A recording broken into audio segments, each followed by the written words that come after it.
რაც შეეხება ადმინისტრაციულ სამართალდარღვევათა კოდექსს, წარმოდგენილი არის ცვლილებები, რომლის მიხედვითაც მეწარმე იურიდიული პირის მიერ საჯაროდ ისეთი პოლიტიკური აქტივობის განხორციელება, რომელიც არ არის დაკავშირებული მის ძირითად სამეწარმეო საქმიანობასთან, გამოიწვევს ადმინისტრაციულ პასუხისმგებლობას. ამავდროულად იურიდიული კომიტეტის მიმდინარეობისას გაიმართა მსჯელობა აღნიშნულ საკითხზე და მიზანშეწონილად ჩაითვალა, რომ თუ მეწარმე იურიდიული პირი, ხაზგასმით ვამბობ, მეწარმე იურიდიული პირი და დაანებებს სპეკულაციას თავი ფიზიკურ პირებთან და მეწარმეებთან დაკავშირებით და ტყუილების გავრცელებას, თუ მეწარმე იურიდიული პირი პოლიტიკური აქტივობით დაკავდება და ეს არ არის მის ჩვეულებრივ საქმიანობასთან და ძირითად სამეწარმეო საქმიანობასთან დაკავშირებული, გთავაზობთ, რომ გამოიწვიოს ადმინისტრაციული პასუხისმგებლობა პირველ ჯერზე, ხოლო მეორე და ყოველ კონკრეტული შემდეგი შემთხვევა გამოიწვევდეს სისხლის სამართლებრივ პასუხისმგებლობას და რატომ?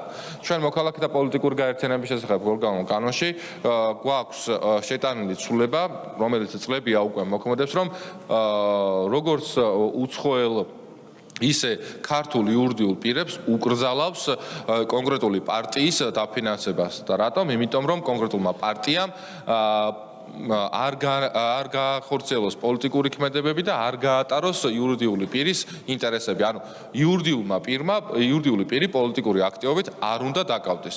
და თუ ჩვენ ვამბობთ, რომ იურიდიული პირი პოლიტიკური საქმიანობით არ უნდა დაკავდეს და შესაბამისად უკრძალავთ პოლიტიკური პარტიის დაფინანსებას, მაშინ სავსებით ლოგიკურია, რომ თვითონ ამ ეს ორგანიზაციას არ დაკავდეს პოლიტიკური აქტივობებით.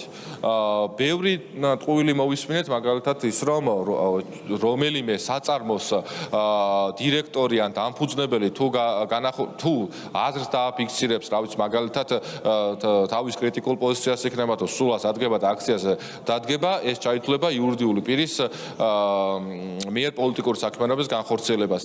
ეს არის ტყუილი და ეს ტყუილი მარტივად სამოქალაქო კოდექსით და მეწარმეთა შესახებ კანონით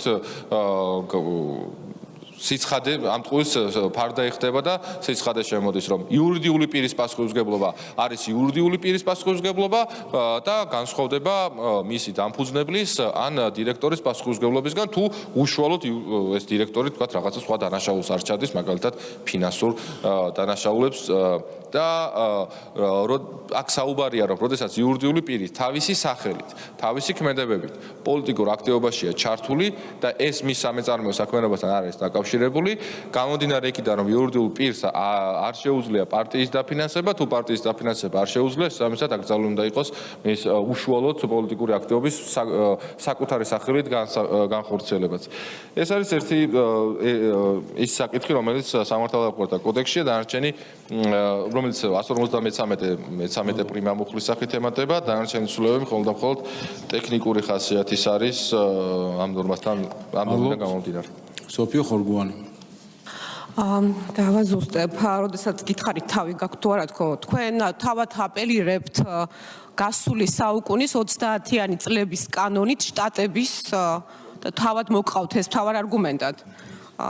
ჩემი თავი აქ არის ადგილზეა. მე არ მჭირდება გასული საუკუნის 30-იანი წლების კანონმდებლობა შტატებიდან, რომ აქ ჩემი არგუმენტი მქონდეს, ან ხედვა მქონდეს, როგორ მიმაჩნია საქართველოში სახელმწიფოს განვითარება, ისეთი სახელმწიფოს განვითარება, სადაც სამართალი იარსებებს.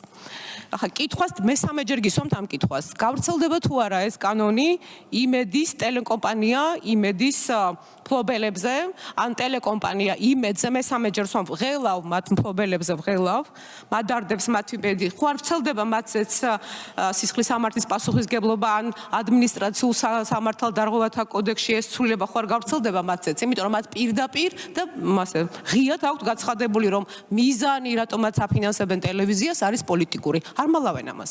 უცხო ქვეყნის მოქალაქეები არიან. მადლობა. მადლობთ, გისმენთ. შემრალია უნდა გამეც ამ კითხვაზე პასუხი წინა კანონპროექტის განხილვის დროს. თქვენთვის შეიძლება სიახლეა, მაგრამ მაუწყებლობის შესახებ კანონში ცვლილება უკვე განხორციელდა საგაზაფხულო სესიის განმავლობაში და უცხოეთიდან, ანუ უცხოური იურიდიული პირიდან, ანუ უცხოური წყაროსგან მედიის დაფინანსება აკრძალულია. შესაბამისად მარტივია თქვენს კითხვაზე პასუხი, რომ რაც აკრძალულია, ვერ განხორციელდება და პასუხისმგებლობა დადგება კი ყველა იმ პირის, რომელიც მაგალითად კანონის დარღვევით ჩარიცხავს მაუწყებელში თანხას.